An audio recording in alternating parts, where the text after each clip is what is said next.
Welcome to Chilling Ghost Stories, where the scariest tales come to life in the dead of night. Tonight, we venture into the eerie legends of Thailand, a land haunted by vengeful spirits, black magic, and chilling apparitions. Turn off the lights, put on your headphones, and prepare to face your deepest fears. Let's begin. Chapter 4. The Vengeful Ghost. The news of Muang and Kim's disappearance during the night caused a stir among the villagers. Muang's parents hired people to search far and wide, hoping to bring their only son home. Despite more than 10 strong young men scouring every corner, all they found were 2 cold corpses in the dense forest. Everyone shuddered in fear at the gruesome sight, where blood spread across the ground from the mutilated abdomens of the 2 unfortunate victims. Some speculated that wild animals had attacked them, for only such creatures could tear open human stomachs in that manner, but others disagreed. If it had been forest animals, they wouldn't have eaten only the internal organs while leaving the rest untouched. And if they had, it must have been a species unknown to them. While everyone buzzed with discussion, only Dis remained thoughtful, examining the traces left at the scene carefully. He discovered that besides the stomach, the victims' necks also had strange wounds. Moreover, they still had some partially dried sticky substance. Dis dipped his fingers into the slime and brought it to his nose. A distinctive pungent odor shot up to his brain, making even Dis shudder. But in that moment, he sensed something familiar. As a demon hunter, who frequently encountered bizarre things, Dis understood that everyone here was in mortal danger. Unfortunately, there was no solid evidence to convince the villagers of his claims. Dis frowned and sighed. It seemed the investigation into the deaths of the Mahachai couple and the whereabouts of their 3 children would have to be put on hold. After everyone had taken away the 2 bodies, Dis picked up a nearby stone and placed it on the blood pool, clasping his hands together in prayer. After finishing, he dipped his finger in the not quite dried blood, drawing a circle and some scrawled characters on the stone's surface. Then, Dis sat aside waiting. The forest wind rustled through the canopy, swirling around the stone Dis had prepared. But 5 minutes, 10 minutes, even half an hour passed with nothing appearing. This greatly surprised Dis. Could it be that even the forest spirits here were unable to trace the souls of those 2 unfortunate victims? This meant that the demon lurking around here was truly fearsome. Dis took a deep breath, looking straight into the forest as it gradually fell into darkness. Dis returned to the now abandoned house of the Mahachai couple. He looked at their portrait hanging on the wall with a heavy heart. Though not related by blood, they had cared for him since childhood. He owed his current life to their kindness. Yet that bastard Bankasak had kidnapped Mahachai's 3 children and mercilessly murdered these kind, gentle souls. Dis gritted his teeth, determined to find Bankasak and make him pay 100-fold for what he had done. Just then, a cold wind blew in from outside, rattling against the door slats. The bell on Dis's wrist also rang repeatedly. He turned around, looking into the corner of the house where the candlelight didn't reach, where a black mass in human shape was rising. After a moment, the black shadow settled and emitted sounds resembling a whistling wind. While ordinary people wouldn't understand, Dis was no ordinary person. After the shadow finished speaking, Dis's face wrinkled as he said, "Even you, spirits of the forest and restless ghosts, dare not go near that thing." Humph. Dis became pensive, staring intently at the candle that had burned past halfway. He truly hadn't expected things to reach this point. He had thought using the forest spirits as eyes and ears would quickly reveal the truth of the matter. It seemed this case was far from ordinary. Seeing Dis lost in thought for so long without speaking, the black shadow in the corner gradually dispersed, melting into the night and disappearing. The wind also stopped rattling the door slats. The dark, silent space returned to its original state. Dawn had broken clearly, and the villagers no longer discussed much about what happened to Muang and Kim. They returned to their daily lives of subsistence.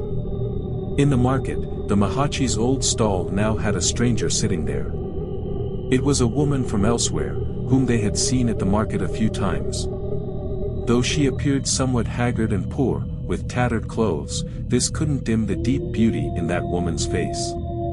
The village men were attracted by this beauty, often teasing her. This time, she was not alone. 3 children followed closely behind, surprising everyone, especially the men who had secretly dreamed of marrying her. Goddess Pattaya, you already have children? And 3 this grown already. Because they didn't know her name, the men often called this woman Pattaya. The woman didn't respond, just sitting quietly in a corner of the market. Before her were several forest animals with their stomachs cleanly emptied, waiting for buyers. Some people, seeing her difficult circumstances, helped by buying her goods. Among them was Dis. Besides hunting demons, his main occupation was hunting forest animals. This time, because of what happened to the Mahachai couple, he hadn't been in the mood to hunt, but his palate was accustomed to the wild flavors of forest game. Seeing such fresh meat on display, Dis couldn't resist the chance to savor that taste once more.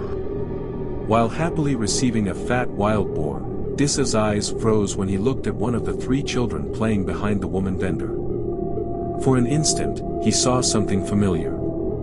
It was a scar on the child's thigh. In Dis's mind, he clearly remembered that scar as one he had accidentally caused the child when it was young. A crescent-shaped scar. That shape. That location. It was definitely it, there could be no mistake. This was his nephew, one of the Mahachai couple's children. Dis lost his composure, about to rush forward and grab the child when the woman stopped him and asked, "Hey, young man. What do you want with my child?" Dis pushed aside the woman's hand, trying once again to rush forward. At this point, all 3 children looked up at the young man with vacant eyes. No. These 3 faces were all strangers to Dis. They weren't the nephews and niece he was searching for. What was going on? Could that scar truly be just a coincidence? Dis froze, no longer rushing forward. "I'm sorry, young man. You're frightening my children." The woman's voice rang out again, bringing Dis back to reality. He quickly clasped his hands and apologized to the woman. "I'm sorry.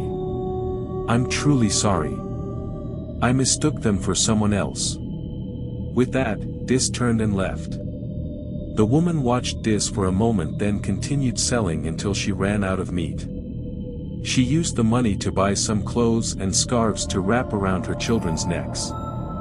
The recent encounter had made her more cautious. Although her children had taken over these bodies, the bond between spirit and flesh was still incomplete. If they weren't careful and were discovered, it would be very troublesome. Nor led her 3 children quickly back to the forest. Before long, with a woman's intuition, she knew someone was following them. She quickly pulled her children along, watching behind them. Knowing he was discovered, Dis hid behind a boulder, taking some rice from his bag. Using a knife, he cut his palm to make it bleed. Fighting the pain, he clenched his fist to let blood drip onto the rice, mumbling incantations. From Dis's shadow cast on the ground, another darker shadow gradually appeared. Dis kept his eyes closed, using breath from his mouth to order that shadow to follow the mother and 3 children ahead. The shadow wavered, rustling in response, causing Dis to open his eyes wide in surprise and exclaim, "What? You forest spirits dare not follow those 4?" This was completely outside Dis's expectations.